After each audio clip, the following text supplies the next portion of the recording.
senador Roy Barreras y se prepara la senadora María Fernanda Cabal.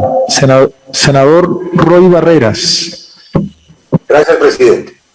Votaré sí a la moción de censura y voy a decir por qué.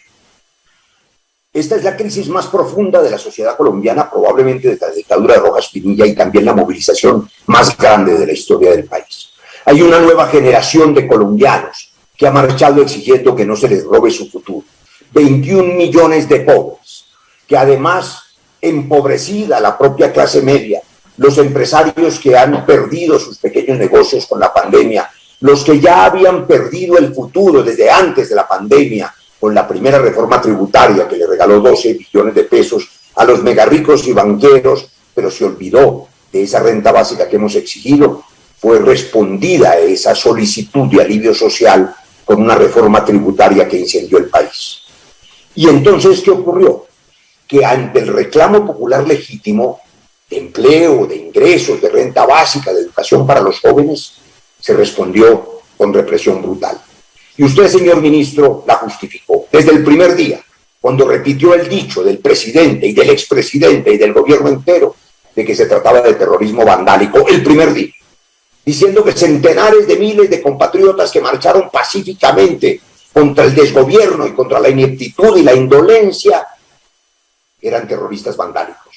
Cuando usted dice eso le da la orden implícita y explícita a los hombres de la fuerza pública de disparar contra los ciudadanos desarmados, porque al terrorismo se le responde de esa manera. Cientos de miles de hombres y mujeres en Colombia le prestan servicio a la patria en las Fuerzas Armadas. Son pueblo armado, pero son pueblo, hijos de familias humildes. Cuando le da la orden al pueblo armado de disparar contra el pueblo desarmado, la culpa es de quienes dan las órdenes, y usted es el responsable político en la cartera de defensa de esa narrativa perversa en la que el pueblo es el enemigo, en la que los jóvenes son enemigos, en la que los indígenas son enemigos, en la que los periodistas, los críticos y los independientes son enemigos. Esa narrativa perversa nos ha devuelto a una lógica de la guerra en lugar de una lógica del diálogo, de la paz, de la construcción colectiva. Ministro, no es hora de la división, no es hora de la exclusión, es hora de la unión, y no se une al país señalando a quienes protestan pacíficamente como terroristas. Las Fuerzas Armadas cumplen con su deber, como hicieron muchos seguramente con los 6.402 falsos positivos para que luego los abandonen judicialmente, y no solo judicialmente.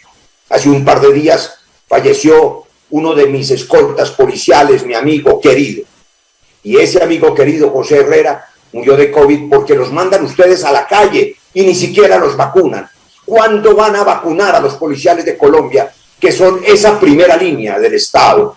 De eso no se ha hablado hoy. Pero digo más, los partidos de gobierno parecen justificar los asesinatos. Bien, senador Roy Barreras.